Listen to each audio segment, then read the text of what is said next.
Media.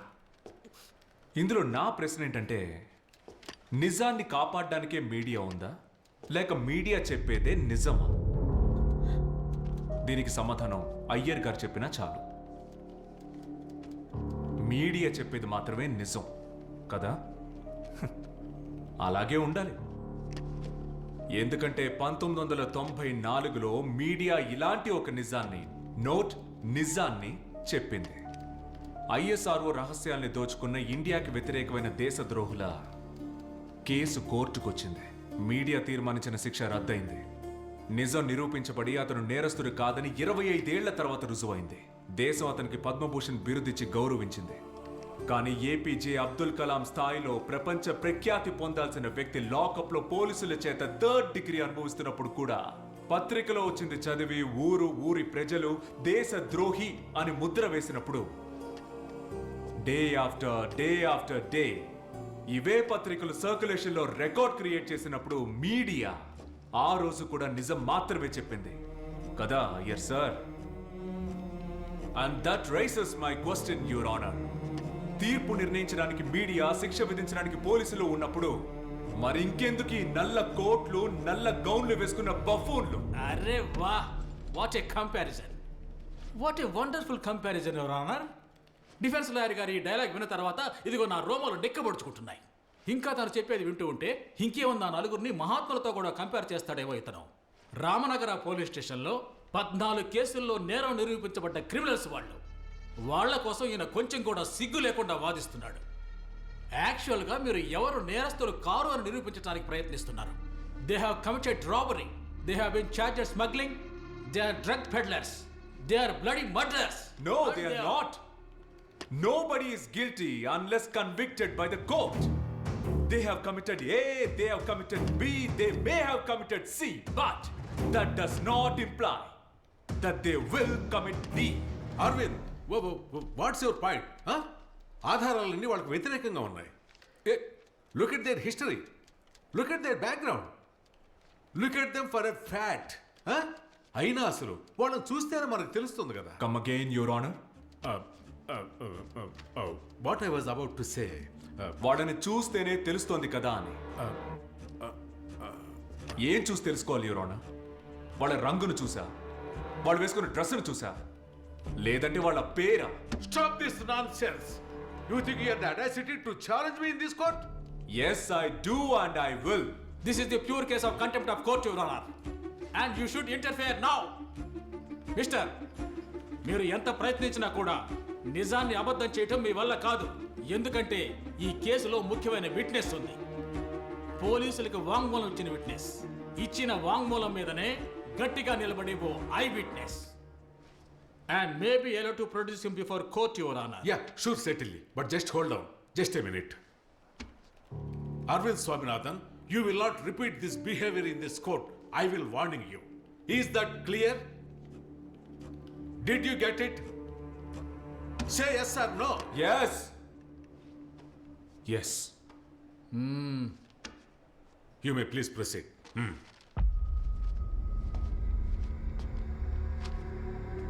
Victor, ఆ రోజు ఆ రాత్రి ఏం జరిగిందో చెప్పండి. సార్, ఆ రోజు నేను క్లయింట్తో మాట్లాడి ఇంటికి వెళ్తుండగా 3, 4, 5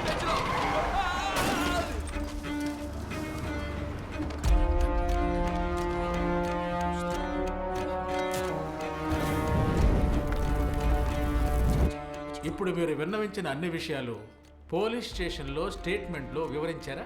ఎస్ సార్. మేము గంటల తరబడి వాదించిన దానికన్నా విలువైనది ఏమిటంటే నిజం చెప్పే ఓ సాక్షి మాత్రమే. That's all your honour. Mister Victor, sir, అలా వెళ్ళిపోతే ఎలా? నేను అడగాలిగా. ఆ నలుగురు కలిసి డెడ్ బాడీని ఆ కారులోంచి బయటికి తీసి కాల్చడం మీరు చూశారు కదా? అవును సార్. అదేం బండి? అదొక బ్లాక్ డిజైర్ సార్. బండి నెంబర్ గుర్తుందా? లేదు సార్. నేను అడగబోయే ఈ ప్రశ్నకి సమాధానం చెప్పేసి మీరు వెళ్ళిపోవచ్చు. ఆ నలుగురిలో ఎవరు బండి నడిపింది? బండి నడిపింది లేదు సార్, నాకు తెలీదు, నేను చూడలేదు. Your honour, what different does it make? బండి నడిపింది ABCD, ఇందులో ఎవరైనా అవ్వచ్చు. వాళ్ళందరూ కలిసి డెడ్ బాడీని కాల్చడం నేరుగా చూసిన సాక్షితను. And if you are saying that witness is fabricated, then prove it. Iyer sir, please please hold on, just hold on for a second. Let me repeat my question. ఆ నలుగురిలో బండి నడిపింది ఎవరు? ఇదొక ప్రశ్న. ఆ బండి నడిపింది A కాదు, B కాదు, C కాదు, Dను కాదు. కారణం ఆ నలుగురికి డ్రైవింగ్ చేత కాదు.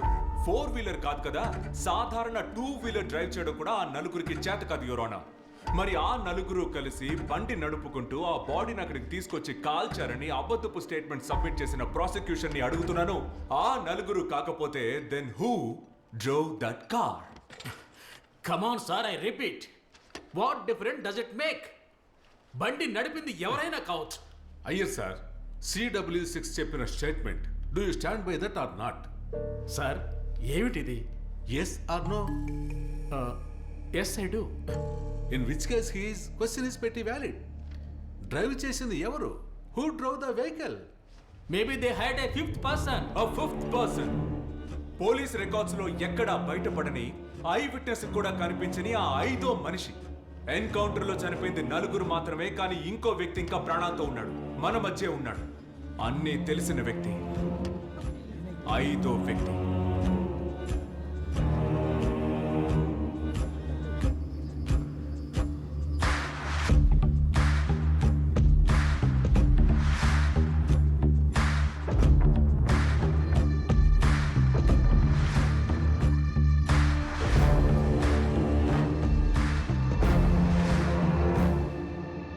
అయ్యా,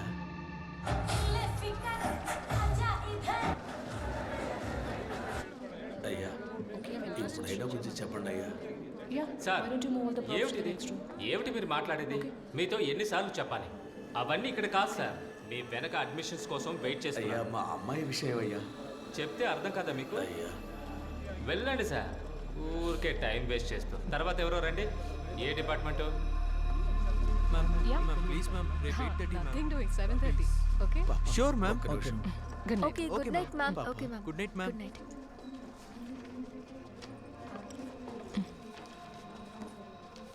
అమ్మా, నాకు విషయం తెలియాలి. ఎవరిని అడిగినా బయటికి పొమ్మని తరిమేస్తున్నారు. మీరేమైనా చెప్పగలరా అమ్మా? హా సార్, ఉదయం నేను మిమ్మల్ని చూశాను. అడ్మిషన్ గురించే కదా. ఈరోజు డే అవ్వడం వల్ల అందరూ. లేదమ్మా, నేను అడ్మిషన్ కోసం రాలేదమ్మా.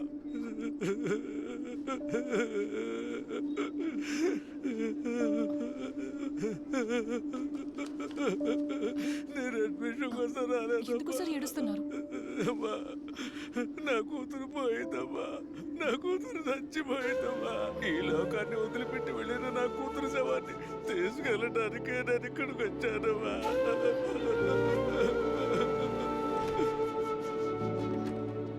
సార్, మీరు దేని గురించి దిగులు పడొద్దు. ఎన్నో కేసుల్ని చాలా ఈజీగా హ్యాండిల్ చేసిన ఏజెన్సీయే ఇది. సౌత్ ఇండియాలో ఎక్కడున్నా సరే మీ అమ్మాయి డెడ్ బాడీని మీ ఇంటికి తీసుకొస్తాం. మా దగ్గరికి ఎటువంటి కంప్లైంట్ రాలేదు. అక్కడ ఒక సంతకం పెట్టు. సార్, నేను కంప్లైంట్ ఇవ్వడానికి వచ్చాను సార్. కంప్లైంటా? ఎందుకు? నీ కూతురు ఊరేసుకుని చచ్చిపోతే పోలీసులు ఎంక్వైరీ చేసే లాభం ఏంటి? ఇంతకు మించి ఎంక్వైరీ చేయాలంటే అది నీ దగ్గర నుంచే మొదలెట్టాలి. ఎఫ్ఐఆర్ ఫైల్ చేసి లోపలేసేనా సంతకం పెట్టవయ్యా. Sir, Vidya, research scholar, central university, Ramnagar. ఒక చిన్న గ్రామం నుంచి పెద్ద కలలతో బయలుదేరిన ఒక అమ్మాయి. ఆ అమ్మాయి శవాన్ని తీసుకెళ్ళడానికి పోరాడుతున్న తండ్రి.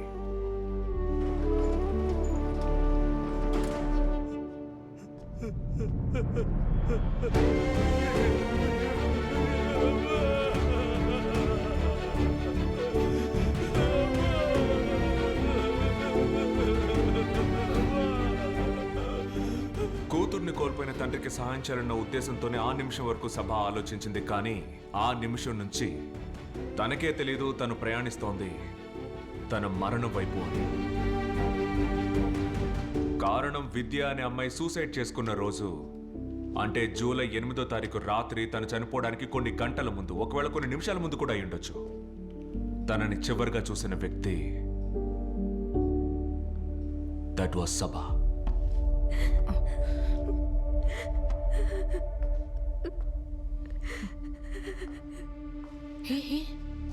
Hey, are you crying? Nothing, Mom. What's your name? Vidya. ఏమైంది విద్య? What happened? ఏం లేదు ma'am. Hey, చెప్పమంటున్నాగా. It's okay, you can tell me. Come on, Vidya.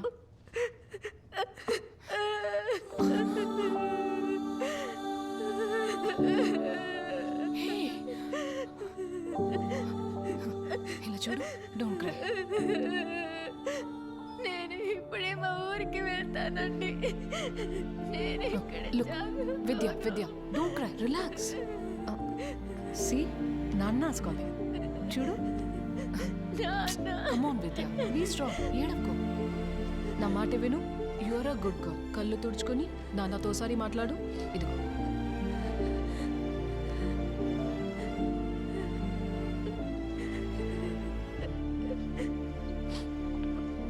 Call him.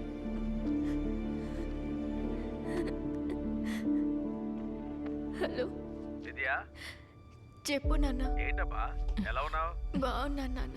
కూర్చోడానికి మంచి బెంచ్ కూడా లేని ఒక స్కూల్ నుంచి, పబ్లిక్ ట్యాప్ ని కూడా బాధ్యతలో ఉన్న వాళ్ళు గమనించని ఒక గ్రామం నుంచి తను కష్టపడి చదువుకొని ఇంత దూరం వచ్చింది తిరిగి వెళ్ళిపోవడానికే, యువర్ ఆనర్. కానీ ఇలా తిరిగి వెళ్తుంది అనుకోలేదు.